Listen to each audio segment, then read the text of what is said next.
সারাদিনে 200-250 vote cast হচ্ছে সেন্টারটা, ভোটার আছে মনে করেন 2200-2300-3000, কিন্তু কাস্টের সময় বিকালবেলা যারা প্রিজাইডিং অফিসার তামান ব্যালট বাক্সলা এনে গণাছে, সেটা দেখা যাচ্ছে ভোট কাস্ট হচ্ছে 3166 ভোট। ছাত্রলীগ নেতা ও চেয়ারম্যান প্রার্থীর এমন বিস্ফোরক মন্তব্য এখন সামাজিক মাধ্যমে আলোচনায়, উত্তাপ স্থানীয় রাজনীতিতেও। মঙ্গলবার বিকেলে ভোটের প্রচারণা করছিলেন উপজেলার চেয়ারম্যান প্রার্থী কামরুল হাসান খোকন। তিনি ছাত্রলীগের কেন্দ্রীয় কমিটির সাবেক দপ্তর সম্পাদক। প্রচারণায় সবার সামনেই ভোট ও ভোটার উপস্থিতি নিয়ে ক্ষোভ ঝাড়েন খোকন। সারাদিনে 200-250 ভোট কাস্ট হচ্ছে সেন্টারটা, ভোটার আছে মনে করেন 2200-2300-3000, কিন্তু কাস্টের সময় বিকালবেলা যারা প্রিজাইডিং অফিসার তামান ব্যালট বাক্সলা এনে গণাছে, সেটা দেখা যাচ্ছে ভোট কাস্ট হচ্ছে 3166 ভোট।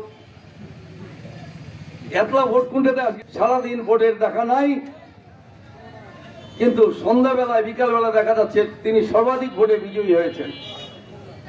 তো এই কারণে এই যে মিথ্যে চালাকিবাজি, ধান্দাবাজি, চালবাজি করে যে আমরা ভোটটা করেছি, এই টানে ভোটের প্রতি মানুষের কোনো আস্থা নাই, ভোট দেওয়া যায় না, ভোট দিতে মানুষ যায় না।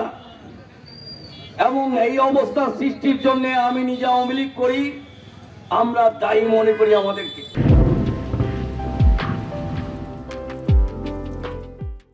ভোট নিয়ে তার এমন বক্তব্যে ক্ষুব্ধ প্রতিদ্বন্দ্বী প্রার্থীরাও।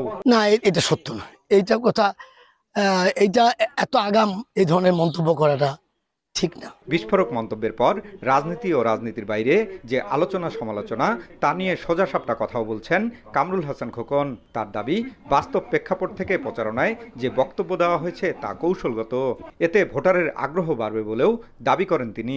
শতভাগ সুষ্ঠু নির্বাচন যাতে হয়, এবং এটা আমরা মনে করছি যে নির্বাচনটা শতভাগ সুষ্ঠু নির্বাচন হবে, এই জন্য ভোট কেন্দ্রে মানুষকে আসবার আহ্বান জানাচ্ছি। এই আহ্বান জানানোর জায়গা থেকে আমরা কিছু কিছু কথা বলছি, এবং যেগুলো ইতিপূর্বে ঠাকুরগাঁও সদর উপজেলায় ইউনিয়ন পরিষদ নির্বাচন, পৌরসভার যে নির্বাচন, এই নির্বাচনে যে ঘটনাগুলো ঘটেছে তারই প্রেক্ষিতে আমার এই কথাগুলো বলা।